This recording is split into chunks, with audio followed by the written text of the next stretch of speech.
y trabajar con renovada esperanza por el porvenir de nuestra patria. Bueno, y para conversar al respecto nos acompaña aquí en CNN Chile el obispo de Rancagua y vicepresidente de la Conferencia Episcopal, Monseñor Alejandro Goich. Monseñor, bienvenido, muchísimas gracias por acompañarnos aquí en CNN. Buenas tardes, Matilde, es un agrado compartir con ustedes. Monseñor, en la declaración que leía, Monseñor Esati, ustedes dicen la reconciliación no se impone por decreto. Cumplimos 4 décadas del golpe militar y pareciera que la reconciliación, que en un momento tal vez creímos que estaba cerca, se ve cada día más lejos. Sin ir más lejos, hoy día tuvimos 2 actos de conmemoración del 11 en que estaban visiones bastante contrapuestas, que si uno llega a leer los discursos tienen mucho en común, sin embargo se hicieron actos separados y todavía hay diferencias en torno al diagnóstico. ¿Qué es lo que se necesita bajo la mirada de la Iglesia, que tal vez puede ser una mirada más neutral, para que se produzca esta reconciliación que tanto quieren tantos sectores? Sin duda que hubiéramos querido un solo acto, pero eso supone una preparación en conjunto, que creo que no se dio. Yo creo que la tarea de la reconciliación hemos avanzado, pero sin duda que nos falta, porque cada uno tiene que tener una actitud interior, sobre todo los que de alguna manera estuvimos viviendo en 1973. Yo creo que la situación del país se polarizó tanto y los ideologismos se fueron tan fuertes que ya no hubo capacidad de diálogo en esa época. Y eso es lo que uno quisiera que aprendamos de esa historia, la polarización. Si usted me permite, yo podría decir lo que los obispos dijimos el año 69.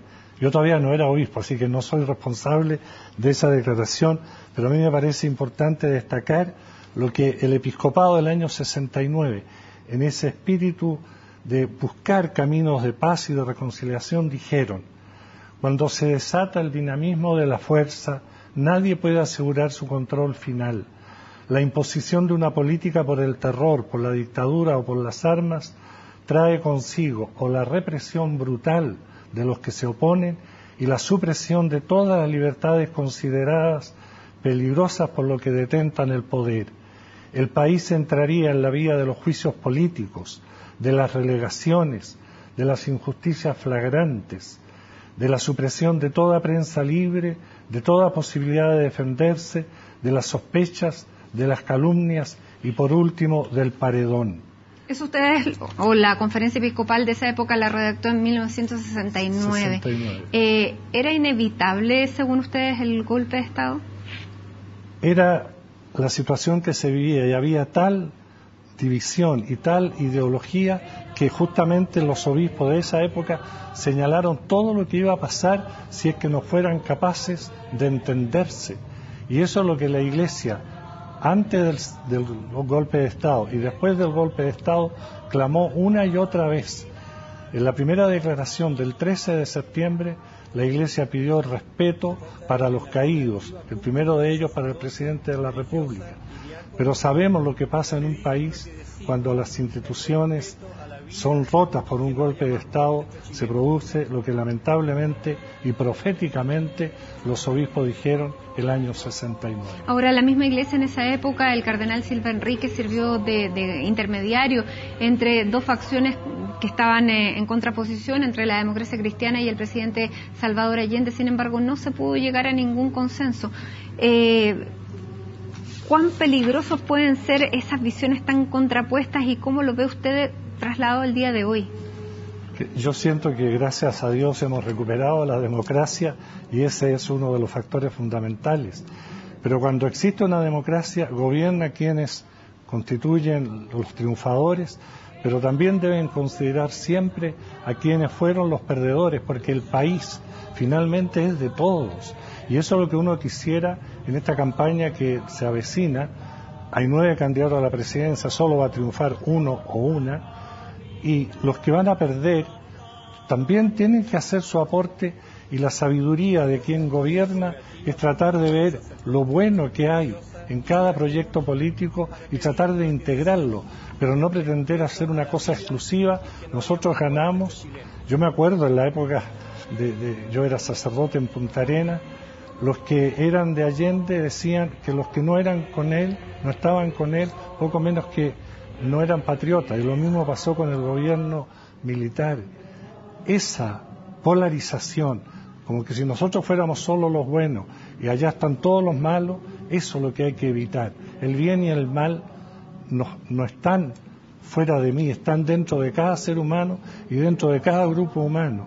Y la democracia verdadera es aceptar el triunfo de lo que es el grupo mayoritario que ha triunfado, pero también respetar a las minorías. Y eso fue lo que no ocurrió y que nos llevó a la catástrofe del 73. Pero claro, más allá que unos hubieran ganado, unos se impusieron por la fuerza a los otros. Exacto.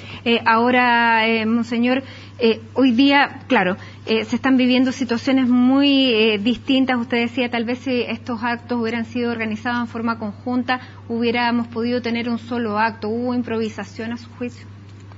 No sé, yo siento que parece que no hubo ese diálogo previo, porque cualquier persona sabe la profunda división que está en la sociedad chilena. Y si se hubiera querido hacer un único acto, evidentemente que había que haber tomado a ambos actores, o quizás todavía no es el momento. Los procesos a veces son más lentos. En Europa han avanzado mucho más. Después de la Segunda Guerra Mundial, por ejemplo, Alemania y Francia hoy día son amigos. Entonces, internamente nosotros tenemos que hacer un esfuerzo, y la Iglesia a lo largo de estos años ha hecho un esfuerzo enorme, y fue la que quizás más se jugó junto con otras iglesias cristianas por estos pasos de reencuentro, de reconciliación. Bueno, de hecho, la Iglesia Católica, a días de producirse el golpe militar, nace el Comité Pro Paz, que fue el precursor de lo que fue luego la Vicaría de la Solidaridad. Y usted me contaba que en Magallanes, donde usted le había tocado asumir el rol sin ser el rol de obispo, porque había muerto su obispo días antes, usted también creó en Magallanes el segundo Comité Pro Paz. ¿Cómo se vivió en esa época la defensa de los derechos humanos, una defensa en la que la Iglesia jugó un rol vital y por el que Chile le debe tanto a la Iglesia de todos esos años? ¿Cómo lo vivió usted? Nosotros sentimos, bueno, yo era en ese entonces jefe de la Iglesia de Magallanes, por lo que usted señala, por la muerte de mi obispo, y cuando en Santiago se organizó el Comité Paz, yo hice algo similar con 3 hermanas iglesias evangélicas de la región. Y lo que nosotros dijimos en clave de fe aquí, porque desde el segundo día a nuestras oficinas llegaron personas a reclamar por el abuso que se estaban cometiendo con sus hijos, con sus esposos, etcétera. Y organizamos y dijimos, Jesús nos llama a amar a todos y servir a todos. Y entonces organizamos ese comité que ayudó a muchísima gente. Y también sufrimos muchas dificultades, muchas amenazas por teléfono. Nos decían que tuviéramos cuidado de salir por ciertos lugares cuando salíamos en nuestros autos por el peligro de sufrir, entre comillas, un accidente. Pero nada de eso nos amilanó en el sentido de cumplir con el deber evangélico, de tratar de sanar las heridas de tanta gente que sufría por los abusos que sin duda se cometieron, y la historia así lo ha comprobado. ¿Quiénes hacían esas amenazas? ¿Ustedes los identificaban? Sí, claro, pero no es el caso ahora recordar quiénes eran. Pero eran gente sin duda de los servicios de inteligencia o cosas parecidas. Ahora usted, Magallanes, tuvo a los presos de la isla Dawson en su diócesis, digamos.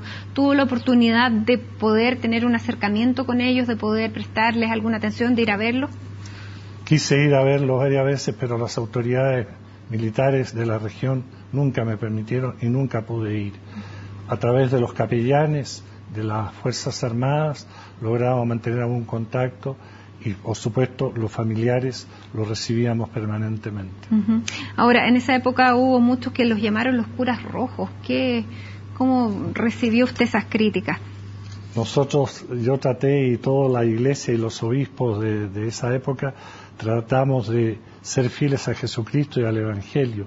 El mandato de Jesús es amar, y amar especialmente al que sufre, al que es perseguido. Hoy día la historia reconoce que si no hubiera sido por la Iglesia, hubieran sido mucho más los muertos, los desaparecidos y todas las violaciones a los derechos humanos, porque la Iglesia entendió, a la luz de lo que el señor cardenal arzobispo de Santiago, inspirado por Dios, creó él primero el Comité Pro Paz y posteriormente la Vicaría de la Solidaridad, que sin esos organismos, y que hubo similares prácticamente en todas las diócesis de Chile, el país hubiera sufrido mucho más. Yo creo que hay que dar gracias a Dios porque la Iglesia fue fiel a Cristo al ponerse al lado de los que sufrían. Y eso es algo que sin duda muchísimos chilenos reconocen en la Iglesia Católica y lo valoran, yo creo que en su justa medida. Ahora, en ese sentido, en estos días ha habido muchas voces que dicen que hay más información todavía y que en base a esa información tal vez pueda haber más reconciliación, más perdón, curar más heridas. Hoy día el propio presidente de la República, en el acto que encabezó en La Moneda, dice: debemos seguir avanzando en la búsqueda de mayor verdad y de mayor justicia. Quienes tengan información relevante tienen la obligación moral de revelarla. Y es labor de nuestros tribunales seguir investigando la verdad e impartiendo justicia. Lo que está diciendo el presidente es que hay más verdad. Y si él dice esto es porque debe tener alguna certeza de que hay más verdad. En ese sentido, Monseñor, ¿está la Iglesia dispuesta a volver a convertirse en un instrumento para recibir tal vez esa verdad que muchos mantienen en sus conciencias, en sus corazones y que quisieran darla, pero a lo mejor no la van a dar a los tribunales, o sí, o sea, lo ideal sería que fuera a los tribunales, pero ¿ustedes están de nuevo dispuestos a hacer ese puente? Yo hablo a título personal, pero creo interpretar a mis hermanos obispos todo lo que nosotros podamos hacer para que en este país nunca más ocurra lo que ocurrió, estamos dispuestos a hacerlo, porque somos parte de Chile y la tarea de la reconciliación es parte de nuestra misión. Así que, si ojalá se diera eso, yo creo que los que saben tienen el deber moral de darlo a conocer, ya verán cómo. Ahora, si se crea una entidad, eso lo podemos más adelante considerar. ¿Y tiene hoy la Iglesia chilena la misma credibilidad que tenía antes como para recibir esa verdad? Con toda honestidad creo que no. Yo ayer leía en un importante diario nacional que los jóvenes, las generaciones más jóvenes, no le toman el peso de lo que la Iglesia hizo durante el régimen militar. El porcentaje menor de apoyo a la Iglesia en esa época es de los jóvenes, porque los jóvenes no habían nacido. Pero yo creo que sin duda que la Iglesia hemos perdido credibilidad por el lamentable episodio de algunos de los abusos cometidos por sacerdotes. Y en ese sentido yo personalmente, por mandato de la conferencia, presido un consejo de prevención que justamente está tratando de crear conciencia al interior de cada diócesis de este drama y ser capaces de primero priorizar a las víctimas, que el drama que tienen las víctimas, no solo por supuesto de algunos sacerdotes, sino porque este es un drama que cruza a la sociedad chilena, es un drama tremendo y por eso la prioridad deben tenerla siempre las víctimas. Y por supuesto también ayudar a los posibles victimarios. Y en ese sentido yo creo que la única manera para que recuperemos la credibilidad es que seamos fieles a Jesucristo, fieles al Evangelio y que seamos capaces de erradicar para siempre, o por lo menos con claridad, señalar que este mal no debe seguir presente en la Iglesia y si está, que seamos transparentes en darlo a conocer. Pero en materia de derechos humanos, sin duda la Iglesia mantiene un capital que sería innegable, digamos, desconocer y que en base a ese capital pudieran ser los receptores de nueva información. ¿Será posible que puedan cumplir nuevamente ese rol, se lo pregunto?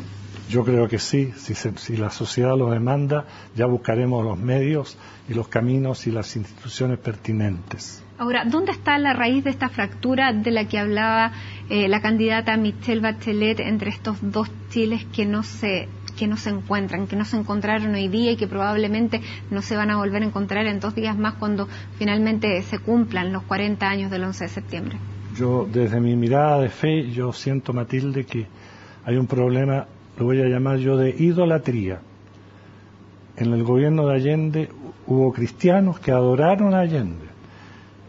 En el gobierno del general Pinochet, de la dictadura, hubo cristianos que adoraron a Pinochet. Y la Biblia dice que solo a Dios se debe adorar y solo a Dios se debe dar culto. Todos los proyectos humanos de cualquier naturaleza hechos por seres humanos tienen virtudes y tienen defectos, porque esa es nuestra condición humana. Entonces, cuando yo hago de mi opción política un absoluto y pongo toda mi confianza como que ese proyecto es el único que sirve para un país, yo soy idólatra en clave de fe. Por eso digo yo que los proyectos son relativos. Hay proyectos que a mí me pueden satisfacer más que otros, pero ese proyecto no es el bien absoluto. Y por eso la inteligencia de aquel que gobierna ese proyecto político que la ciudadanía ha elegido es ser capaces de captar también de los otros proyectos los elementos que pueden enriquecer el mío. Pero cuando se absolutiza el propio proyecto, se llega a la dictadura del proletariado, se llega a la dictadura militar, etcétera. Y eso es lo que yo creo, si la sociedad chilena es capaz de hacer una reflexión seria de lo que pasó hace 40 años, para que nunca más sea verdad, es necesario que sepamos ver la parte de bondad y de justicia que hay también en el otro que piensa distinto a mí. ¿Y qué valor ven los perdones que hemos escuchado y hemos visto en los últimos días? Yo creo que el reconocimiento de que yo no hice el bien que podía haber hecho o haber influido para mitigar ese dolor, y me arrepiento de eso con sinceridad de corazón. Yo creo que el perdón en clave también evangélica es una de las dimensiones más importantes de la vida cristiana. Pero el expresidente Lagos dijo que no eran situaciones comparables, los errores de los horrores. No, sin duda que Allende fue un presidente elegido democráticamente, la dictadura fue impuesta por la fuerza de las armas. Sin duda que no es lo mismo. Y como decimos en nuestra declaración de hoy día, nunca más debe repetirse estos hechos de violencia a la dignidad humana. Nadie tiene derecho a torturar a otro, nadie tiene derecho a hacer desaparecer a otro. Eso es una inhumanidad, sin duda. Pero sin duda también que en los años anteriores y posteriores se ha creado un ideologismo que es una visión tan fuerte que solo lo mío vale. Y eso yo creo que no es así. Yo tengo que reconocer que en el otro, aunque piense muy distinto a mí, pero el otro tiene algo de verdad también. Entonces esas polarizaciones son las que conducen a los que hemos llegado. Y por eso creo que el ejemplo de Alemania y de Francia indica que es posible llegar a acuerdos y poder, como hacen ahora, vivir juntos en la Comunidad Europea. Monseñor, y viendo de cara que estamos ya a las elecciones presidenciales, quedan un poco más de 2 meses, la misma carta de la Conferencia Episcopal lo recoge, dice: el actual contexto preelectoral lamentablemente pareciera más fuerte las recriminaciones y acusaciones que la necesaria autocrítica. ¿Cómo ve usted, cómo ven ustedes estas campañas electorales que tal vez están, claro, desatando más pasiones que las necesarias en una fecha como esta, pero ¿cómo ve más allá de la fecha esta candidatura con 9 candidatos en que tal vez por primera vez se están recogiendo cosas que ustedes plantearon, que usted mismo planteó, como por ejemplo el sueldo ético? Bueno, yo espero que los debates, aunque va a ser bastante difícil organizar debates con 9 candidatos, pero creo que cada uno de ellos tiene cosas muy importantes que aportar, y entonces al final van a llegar probablemente, si hay una segunda vuelta, 2 candidatos o 2 candidatas, solo Dios lo sabe y los electores. Pero si la campaña sirve para poner las grandes ideas que pueden ayudar a que Chile sea un país más justo, porque yo creo que el tema principal es, después de haber recuperado la democracia, después de crecer económicamente, ¿cómo hacemos que todos los chilenos participen de los bienes de este mundo? Todavía hay gente que lo pasa mal. Se calcula del 20% de este país que vive en extrema pobreza o en pobreza bastante fuerte. Entonces, ¿cómo hacemos un país más equitativo? Y ahí creo que todos pueden aportar y llegar a un cierto consenso para que ojalá en los próximos 4 años o los años que vienen seamos capaces de decir: hoy día somos un país más equitativo. Los pobres tienen más acceso a sueldos dignos, salarios que les permitan vivir y satisfacer sus necesidades fundamentales. Cuando usted habló del salario ético de los 250.000 pesos, hay candidatos actuales que se rieron y hoy día lo tienen en sus planes de gobierno. ¿Qué le parece a usted? Bueno, bendito sea Dios, que lo tenga de sus planes y que pongan Yo diría, el gran problema social de Chile es ese. Muchos de los otros problemas de salud, de educación, tienen su origen en la falta de ingresos adecuados para las familias más humildes de Chile. Trabajemos para que sea un país más equitativo, donde todos puedan participar de los bienes y no solo un grupo más privilegiado. Monseñor, la última pregunta. Va a pasar el 11, vienen fiestas patrias, vienen las elecciones. ¿Teme usted que este tema de los derechos humanos se le ponga la lápida de las fiestas patrias, de las elecciones, y que ya no se hable más, que sea solo del momento por una emocionalidad que está más viva? Yo creo que el tema de los derechos humanos debe estar presente siempre en la sociedad. Un país que no trabaja para que se respeten los derechos humanos no sería un país digno. El punto es que lo tratemos con altura, con serenidad y buscando sobre todo para que nunca más familias chilenas tengan que sufrir lo que sufrieron y lo que muchos todavía siguen sufriendo porque no ha habido respuestas adecuadas a sus dramas humanos. ¿Qué llamado a la conciencia le hace a los que tienen información? Que abran su conciencia y que busquen el mejor camino para decir la verdad, porque eso ayudaría muchísimo. Yo pienso en tantas madres que conozco que sus esposos están desaparecidos, sus hijos están desaparecidos. Es una herida muy profunda que está en el corazón de esas personas y por lo tanto, si alguien sabe, que lo diga por los canales adecuados. Yo personalmente estoy dispuesto a escuchar si alguien quiere contármelo a mí y ya veremos cómo podemos organizar algo en ese sentido. Monseñor Alejandro Goetz, obispo de Rancagua, vicepresidente de la Conferencia Episcopal, muchísimas gracias por estar aquí en CNN Chile y muy buenas tardes. Buenas tardes, gracias Matilde. Nosotros hacemos una pausa aquí en Primera Edición y ya seguimos con otras noticias del día, no se vayan.